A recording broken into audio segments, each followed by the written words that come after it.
할렐루야. 예. 오늘도 우리에게 또 이 한 주간의 시작에 새날을 허락해 주신 하나님 앞에 뜨겁게 감사와 영광의 박수 같이 돌리겠습니다. 할렐루야.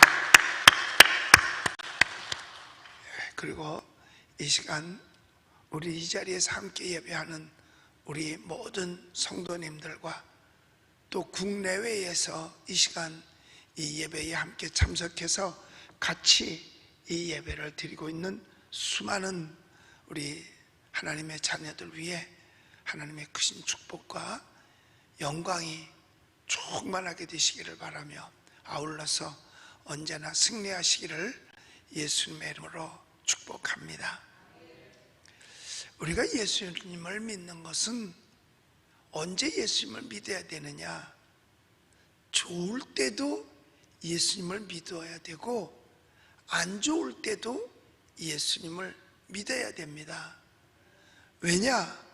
좋을 때도 하나님은 우리와 함께 하셨고 좋지 않을 때도 하나님은 우리와 함께 하십니다. 지금도 하나님께서는 우리와 함께 하시는 줄로 믿습니다. 그런데 오늘 성경에 보니까 여기 10절에서 이렇게 말하고 있어요. 내가 크게 고통을 당하였다고 말할 때에도 어떻게 했다고요? 나는 믿었다라고 그랬어요. 여기 고통을 당할 때라고 하는 것은 굉장히 육체적으로 힘이 들 때예요. 이 육체적으로 힘이 들 때도 믿음을 저버리지 않았다는 이야기입니다. 그런데 사실 조금만 육체적으로 어려우면 제일 먼저 버리는 게 믿음인 것 같아요. 제일 먼저 버리는 게. IMF가 왔을 때 돈이 많이 이제 수입이 줄어들었잖아요, 그때. 근데 제일 먼저 끊는 게 뭔가 봤더니 학원이더래. 학원 끊고 그 다음에 또 뭐 끊느냐? 지출, 외식 끊고 그리고 제일 마지막에 끊는 게 보험이었대.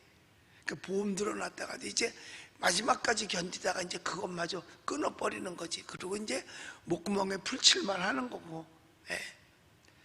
요즘 아이들도 목구멍에 풀칠이 뭔지 아나 모르겠어.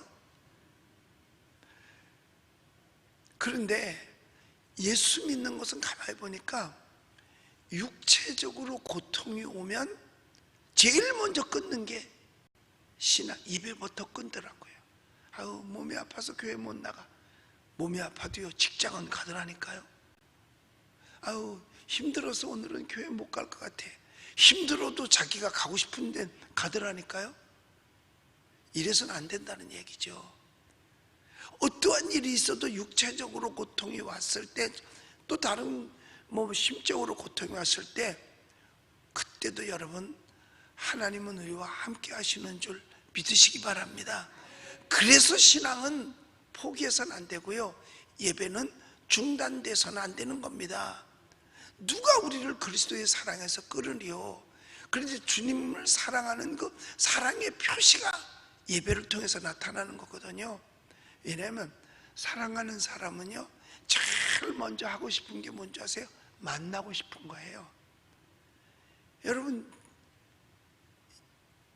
연애 다 해보셨잖아. 뭐 또 안 해본 사람처럼 가만히 있어. 다 결혼 전에 연애하잖아. 그럼 제일 먼저 뭐야? 만나고 싶어요. 만났다가 돌아서 헤어지고 집에 가다 보면 또 만나고 싶어. 그리고 또 만나고 싶어. 그래서 하는 게 뭐예요? 결혼이잖아. 야, 우리 이렇게 만나고 싶은데 헤어졌다 만나고 헤어졌다 만나고 하지 말고 아예 그냥 함께 살자. 그게 결혼 아니겠어요? 이게 사랑하는 사람의 표시예요. 만나고 싶은 거. 바로 우리가 하나님을 사랑한다면 예배를 통해서 하나님을 만나는 거예요. 몸이 아프다고 안 만나는 거 아니에요? 절대로 아닙니다. 아파도 힘들어도요, 만나요. 우리 권사님 시아버님이 계셨는데 거의 100살에 가까웠어요. 그런데요, 할머니가 일찍 돌아가셨단 말이에요. 그런데 누굴 만났느냐? 할머니를 만난 거예요. 집에서요 맨날 틀어놓여 있어. 아이고 죽겠네. 그런데요, 할머니 온 데는 기별이 나면요 발딱 일어나서 세수하고 지하철 역전으로 마중 나가. 놀라워요. 꼼짝도 못하고 집에서 다 쓰러져 가다가도요, 그러니까 사랑하면 그냥 만나고 싶은 거예요. 근데 우리는 뭘 통해서? 예배를 통해서 하나님을 만나야 돼요. 누가 뭐라 그래도 아버님 힘들은데 오늘은 나가지 마세요, 그런 척도 안 하고 가요. 그리고 금방 안 들어와. 또 어딜 갔다 오는지는 몰라도 하여튼 나갔다가 이렇게 들어와요. 그런데 들어올 때는 얼굴이 환해가지고 싱글벙글 이러면서 들어오는데, 그런데 여러분, 하나님을 사랑하는 우리가, 주님을 사랑하는 우리가 어떤 일이 있다 하더라도 우리는 그 사랑에서 끊을 수 없어야 될 줄로 믿습니다. 그러니까 여러분, 여기 10절, 내가 이 10절 말씀에서 참 많은 감동을 받았어요. 우리 다시 한번 읽어봅시다.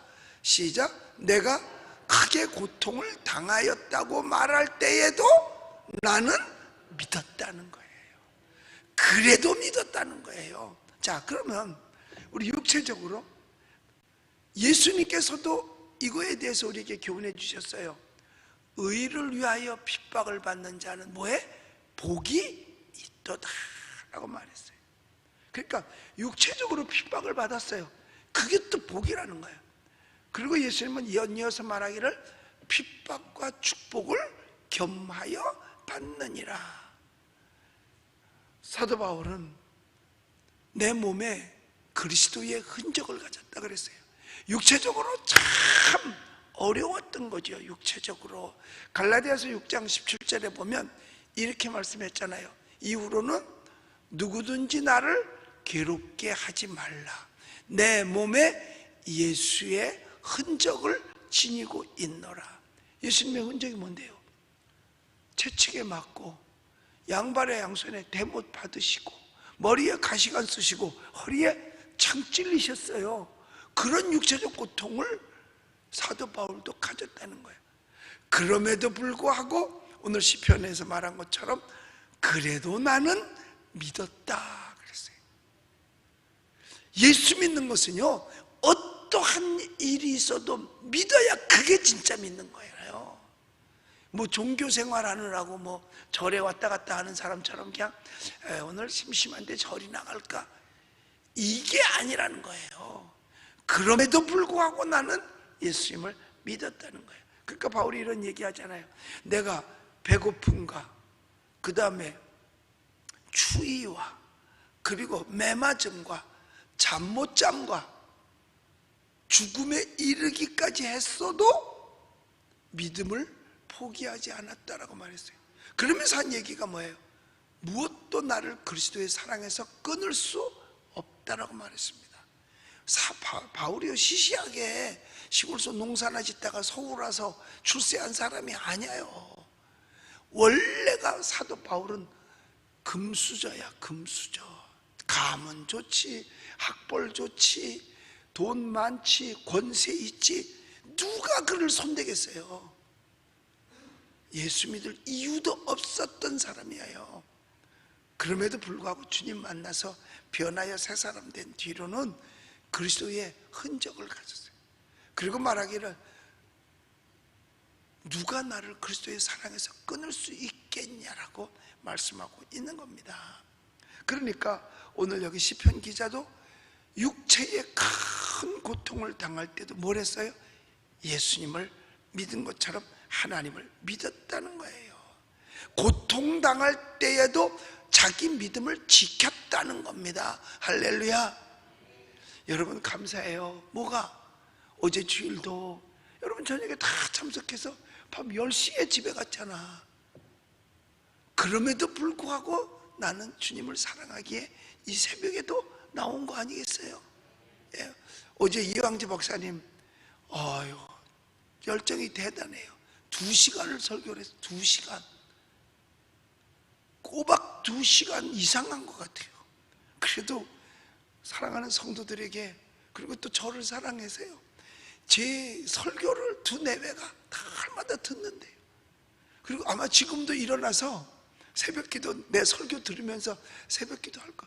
어제 밥 먹으면서 얘기하는데요, 내 설교를 거의 다 외워. 내외분이 다 외우더라고요. 그러면서 목사님 이 말씀 좋았어요, 이 말씀 좋았어요, 이 말씀 좋았어요, 쭉 얘기를 하고, 우리 의사가 할 얘기를 목사님이 다 하고 있더래. 글쎄, 의사들은 입 닫고 가만히 있고 목사님이 강단에서 의사가 할 얘기를 다 하더래요. 그러면서 말 안 듣는다고 정말 얘기를 해줬대요. 들은 척도 안 한대요. 그러면서 속상해 하더라고요. 그러니까 제일 처음에도 전문가들이, 의사들이 7번이나 우한에서 들어온 것부터 막으면 감염이 떨어진다, 그렇게 많이 그래도 말 안 듣는 거지. 뭐 방법 없죠, 뭐 말 안 듣는 데는. 애들 같으면 말 안 듣면 어떻게 해? 줘 패는 거잖아. 이건 줘 팰 수도 없고. 여러분, 이래도 예수님 믿어야 되고, 이래도 우리는 신앙 지켜야 되고, 이래도 예배 드려야 될 줄로 믿습니다. 그러니까 우리도 이 시편 기자처럼 내가 크게 고통을 당하여서, 보통 고통이 아니에요. 여기 뭐라 그랬어요? 크게 고통을 당했다 그랬잖아. 시시한 고통이 아니라 크게 고통을 당했어도 나는 믿었다, 포기하지 않았다는 거예요. 그래서 우리도 아무리 우리의 삶 속에 어려움이 닥친다 하더라도 우리는 신앙을 지켜야 될 줄로 믿습니다.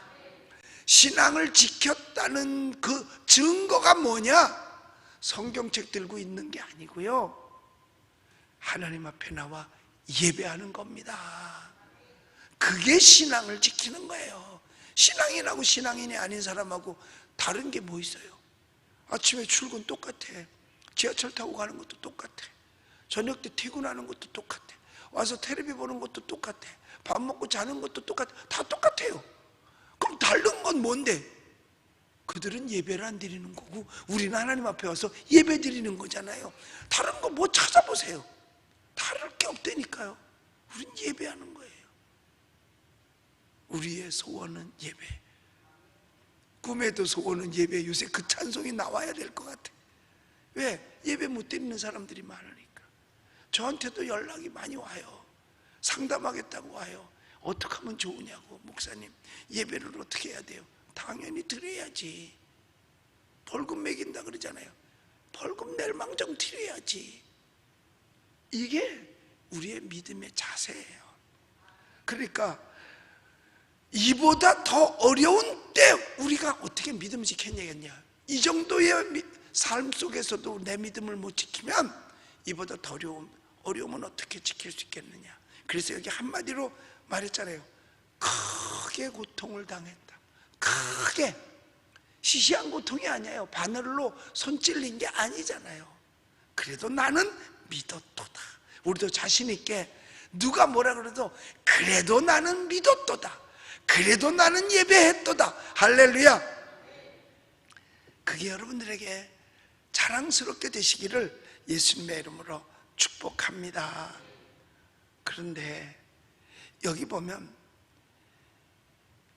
이 11절에 내가 놀라서 이르기를 모든 사람이 거짓말쟁이라 하였도다 라는 말을 합니다. 여러분, 하나님이 싫어하는 것이 있어요. 그게 67가지인데 잠언 6장 17절에 보니까 여기 이렇게 돼 있어요. 여기 16절에는 하나님이 싫어하는 것이 67가지인데 하면서 말하는 것이, 첫째로 우리 같이 읽어봐요. 시작. 곧 교만한 눈과 거짓된 혀와 무죄한 자의 피를 흘리는 손과 그랬어요. 여기 순서적으로 보면 하나님이 교만한 걸 먼저 제일 싫어하세요. 그 다음에 싫어하는 게 거짓된 말, 무죄한 자를 억울하게 하는 것보다도 더 앞서서 하나님이 싫어하는 게 거짓말이에요. 거짓된 거. 그런데 오늘날 얼마나 많이 거짓된지 몰라요. 한 개인을 속이는 것도 나빠, 한 집단을 속이는 것도 나빠. 그런데 국가를 속이면 더 나쁜 거예요. 한 사람이 아니잖아. 한 번 속이면 5천만 명이 같이 속아. 한 번 속으면 속인 놈이 나쁜 놈이에요. 두 번 속으면, 아니, 한 번 속으면 속은 사람이 바보. 두 번 속으면 속인 놈이 나쁜 놈. 세 번 속으면 속는 거 같이 공모하는 거예요. 속으면 안 돼요. 우리는 광우병 때 정말 5천만 국민이 다 속았잖아요. 그거 먹으면 뭐 아이들 머리가 숭숭숭숭, 뭐 머릿속이 텅텅텅 비고 뼈가 그냥 다 골다공증 다 걸리고, 뉴스에서 나오는 거 보면 맨날 뉴스에 소가 갑자기 푹 쓰러지는 것만 보여요. 다 가짜 뉴스. 어디 가서 그거 따다가 소 쓰러질 수 있잖아요. 그거 갖다가 화면에 비춰줘. 우리 거 비춰주듯이 우리 예배당에 아무도 없는데도 다른 거 사진 갖다 찍어서 갖다가 그거 보여놓고 박수 치는 거 보여주니까 사람들이, 야, 저 교회는 지금 예배 드리지 말랬는데 저렇게 많이 나와서 예배 드리고 있어요. 야, 신고해 신고해 신고해. 그래가지고 신고배만 시커 먹었잖아. 신고해 신고해가지고. 여러분, 이런 거짓말 하나님이 절대로 기뻐하지 않습니다. 국민을 속여, 개인을 속이는 것도 나쁘고, 한 단체를 속이는 것도 나쁘고, 집단을, 국민을 속이는 건 더 나빠요. 요즘 보면 하나님이 미워하는 이 거짓이 얼마나 많은지 몰라요. 여러분, 거짓은요, 하면 할수록 늘어요. 거짓말은 하면 할수록 늡니다. 그러니까 우리는 2번이나 거짓말을 당해봤잖아. 그것도 시시한 언론이 아니라 MBC.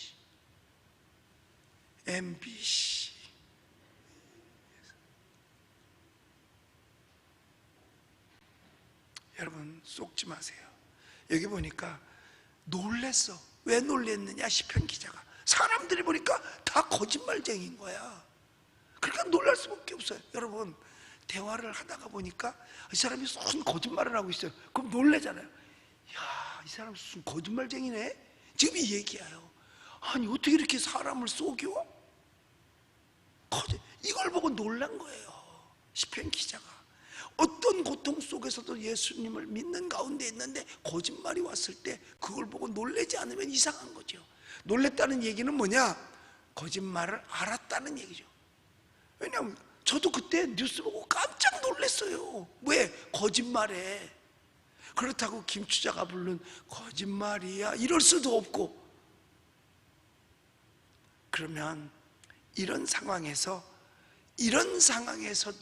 하나님이 함께 해주신 것에 대해서 나는 어떻게 할 거냐 이거야. 자, 우리 12절을 한번 같이 읽어보겠습니다. 시작. 내게 주신 모든 은혜를 내가 여호와께 무엇으로 보답할까? 자, 크게 고통을 당했어도 그는 믿었거든요. 세상 사람들 거짓말하는 거 보고 깜짝 놀랐거든요. 그런 상황 속에서 하나님의 보호하심이 있었다는 얘기예요. 그랬기 때문에 그가 그 환난 속에서도 자기를 지탱할 수 있었거든요. 그게 은혜인 거예요. 그게 은혜인 거예요. 저도 하나님께서 은혜 주시는데 너무 감사한 거예요. 어제 저녁에 집에 들어가니까 우리 집사람이 그래, 아무래도 당신 쓰러질 것 같아. 그래서 왜? 그랬더니 아니, 생각을 해보라는 거야. 나더러 안 쓰러지겠냐. 그래서 나는 자빠지지 쓰러지진 않는다. 왜? 밤에 잘 때 자빠져서 자잖아. 여러분, 이런 상황에서 하나님이 은혜 주신 것, 환난과 핍박 속에서 하나님이 은혜 주신 것, 나는 뭘로 보답할 거냐 이거예요. 그런데 그 보답의 첫째가 무언가 봤더니 13절에 구원의 잔을 들고 여호와의 이름을 불렀다 그랬어요. 우리 하나님께 보답하는 것 중에 하나가요, 주님을 찾는 거예요. 여호와의 이름을 부르는 거예요. 그런데 예수님도 말씀하셨어요. 주의 이름을 부르는 자는 구원을 얻으리로다. 할렐루야. 그러니까 주의 이름을 많이 부르는 게 기분이 좋은 거예요. 하나님도 기분이 좋아하는 거예요. 그러니까 여러분 보세요. 그 선거 때는 누가 후보가 등장하면 손 들고 뭐 아무개 막 이리 들어가죠. 예, 그 우리 보잖아요.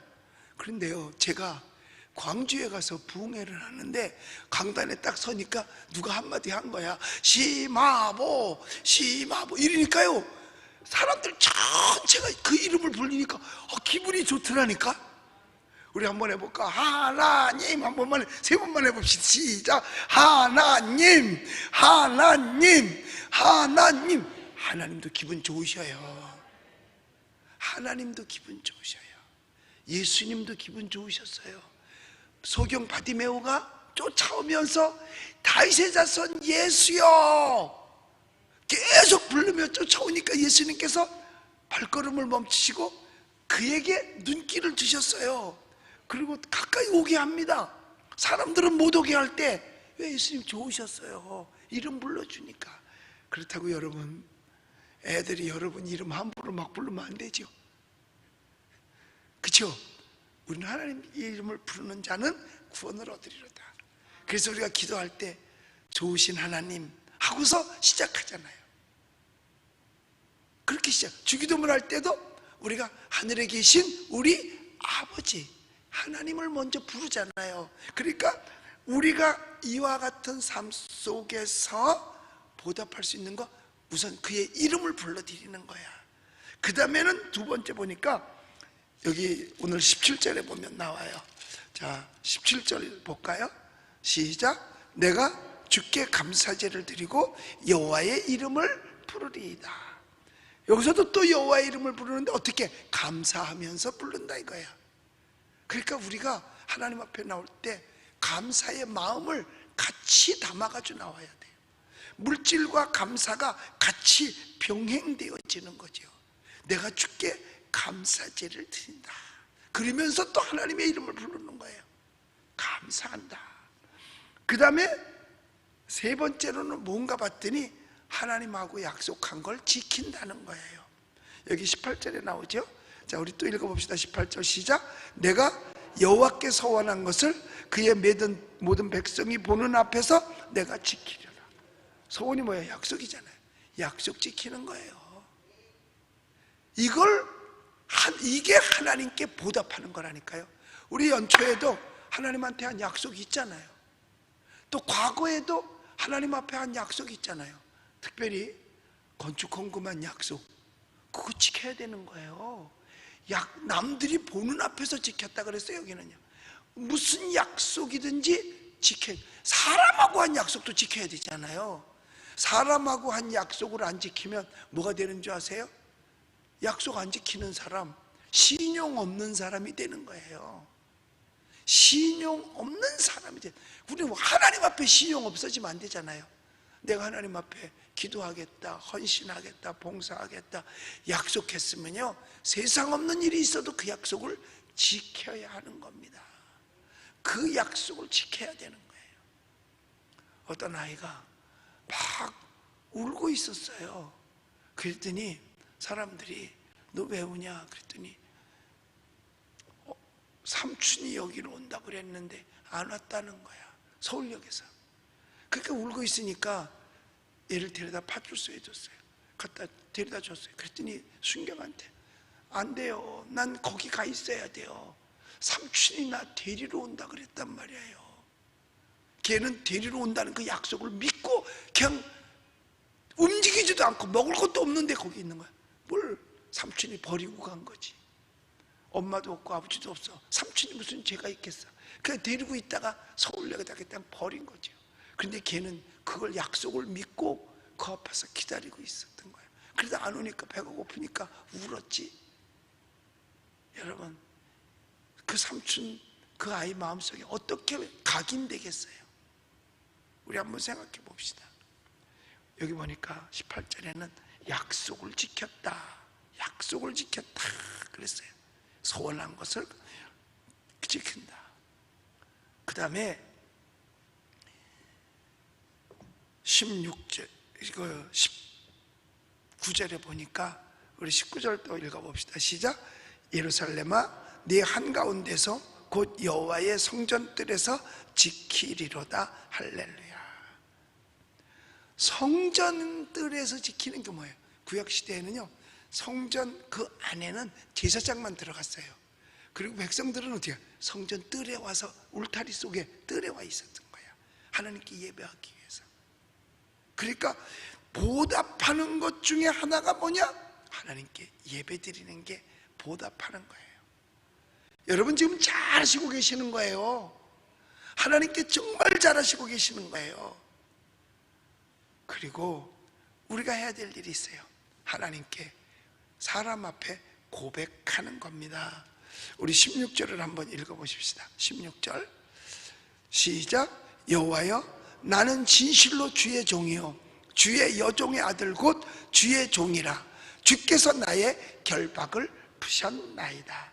하나님께서 은혜 주셔서 결박을 풀었다는 것은 어려움에서 해결됐다는 거거든요. 그런데 뭐라고 말하느냐? 내가 주의 종이라고 고백하는 거예요. 우리는 지금 하나님의 자녀라고 고백할 수 있어야 되고, 예수 믿는다고 고백할 수 있어야 될 줄로 믿습니다. 세상 사람들이 알지도 못해가지고, 깨닫지도 못하고 알지도 못해가지고 오늘날 예수 믿는 사람들을 손가락질하고 우습게 여기는데, 그런 가운데서도 당당하게 나는 교회 다닌다, 나 예수 믿는 사람이다 라고 말할 수 있어야 되는 거예요. 그런데 교회 갔다 왔어요? 부인은 못하겠으니까 대답을 안 해. 이래서는 안 돼요. 나 예수 믿는 사람입니다. 그래가지고요, 요즘 이 코로나 바이러스 이후에 교회 다닌다는 이유로 직장을 떨린 사람이 한둘이 아니에요. 그런데 너 나가 이렇게 한 게 아니라 계속 눈치를 줘가지고. 어제도 오신 분이 한 분이 있는데 1년 동안 하는 계약직이었대요. 그리고 1년 후에 또 별일 없으면 또 1년 또 하고, 이런 계약직인데, 목사님 이달로 끝입니다. 그래서 왜? 그랬더니 교회 다닌다고 더 이상 계약을 안 해주더래. 그렇다고 내가 예수님을 부인할 수는 없지요. 그만둘지언정 교회 다닌다고 당당하게 얘기를 했다는 거예요. 여러분, 우리도 고백할 수 있어야 돼요. 그런데 고백한 후에 오는 게 뭐냐? 오늘 여기 성경 보니까 하나님께서 결박을 풀어주시는 거예요. 그리고 15절의 말씀에 보면, 15절도 읽어볼게요. 시작. 그의 경건한 자들의 죽음은 여호와께서 보시기에 귀중한 것이로다. 죽음마저도 귀하게 여겼다는 거예요. 자, 그럼 어떻게 죽었는데? 경건한 자들의 죽음, 하나님을 믿는 자들의 죽음은 여호와께서 보기에 귀중하게 여겼다는 거예요. 순교는 귀중하게 여기는 거예요. 우리 사랑하는 성도 여러분, 우리는 어떠한 일이 있어도 우리 여기 10절 말씀처럼 그랬음에도 불구하고 내가 크게 고난을 당하였다 하더라도 나는 믿었도다. 이것이 여러분에게 간증이 되시기를 예수님의 이름으로 축복합니다. 기도하겠습니다.